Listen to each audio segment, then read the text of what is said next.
بسم اللہ الرحمن الرحیم۔ ایک بہت ہی اہم بات ہے امام المہدی کے بارے میں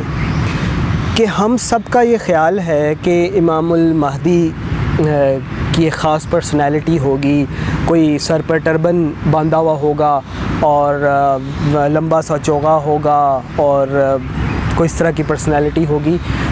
یہ ہماری اپنی امیجنیشنز ہیں، اور یہ امیجنیشنز ہم نے ڈیولپ کی ہیں for certain reasons, because we think of all of the religious figures like this these days. اور انفارچونیٹلی یہ ٹرو ہو بھی سکتا ہے اور نہیں بھی ہو سکتا،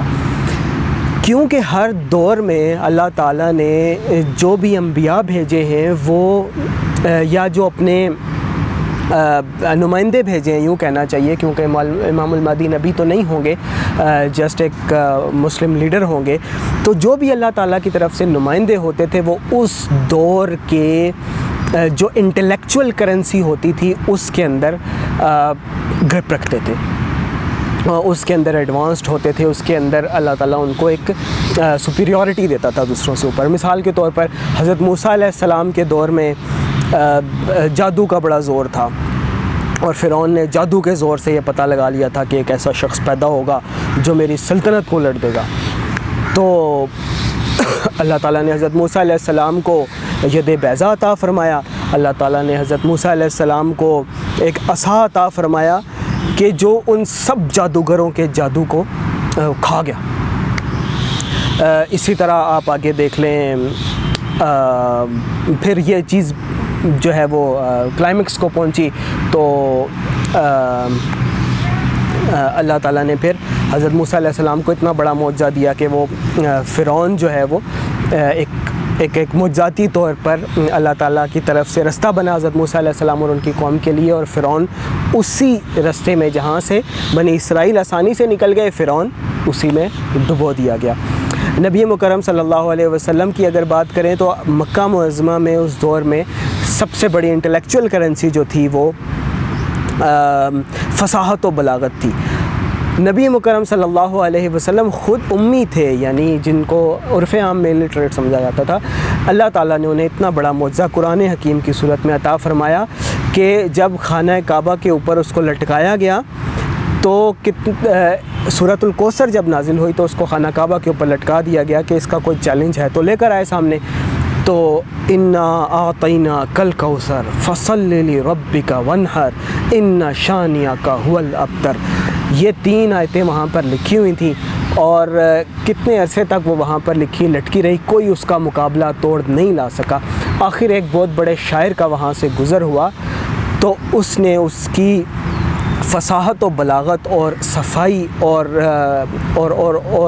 جو اس کی پاور تھی اس کو ریئلائز کیا، تو اس نے ساتھ میں لکھا ما ھذا قول البشر۔ تو یہ یعنی یہ کلام کسی کا ہو ہی نہیں سکتا سوائے اللہ تعالیٰ کے۔ انا اعطیناک الکوثر فصل لربک وانحر ان شانئک هو الابتر ما ھذا قول البشر، کہ یہ تو کسی انسان کا کلام ہی نہیں ہے۔ تو اسی طرح جو امام المہدی آج کے دور میں اللہ تعالیٰ بھیجے گا یا بھیج چکا ہے، وہ ایک ماڈرن لیڈر ہو سکتے ہیں جو آج کے دور کی انٹلیکچول کرنسی میں اللہ تعالیٰ انہیں کوئی چیز دے، وہ سائنس اور ٹیکنالوجی ہے آج کے دور کی انٹلیکچول کرنسی۔ تو جو ہمیں نظر آتا ہے وہ یہی نظر آتا ہے کہ جو امام المہدی ہوں گے اللہ تعالیٰ ان کو کوئی ایسی ٹیکنالوجیکل پاور سے انڈورس کرے گا، ان کو عطا فرمائے گا کہ جس کے ذریعے سے پھر ان کو وہ جو سکسیسز ملیں گی اور پوری دنیا کے اوپر ایک اسلامی حکومت وہ قائم کریں گے۔ اور اس کے لیے ضروری ہے کہ اللہ تعالیٰ انہیں کوئی خاص طاقت عطا فرمائے، اور وہ طاقت سائنس اور ٹیکنالوجی کی فارم میں ویپنز بھی ہو سکتے ہیں، سائنٹیفک ایڈوانسمنٹس بھی ہو سکتی ہیں، اور اسی طرح سے جو ان کی پریزنٹیشن ہے وہ ضروری نہیں ہے کہ قبائل کی طرح ہو بھی سکتی ہے، کوئی اس میں حرج بھی نہیں ہے، لیکن ہمیں اپنا جو وہ لینز ہے اس کو براڈ کرنا پڑے گا، اور جو اس کے علاوہ ایک ماڈرن لیڈر کے کوئی فیچرز ہو سکتے ہیں، وہ اس کے مطابق ایک ماڈرن پرسنالٹی والا بھی ہو سکتا ہے۔ بہت شکریہ۔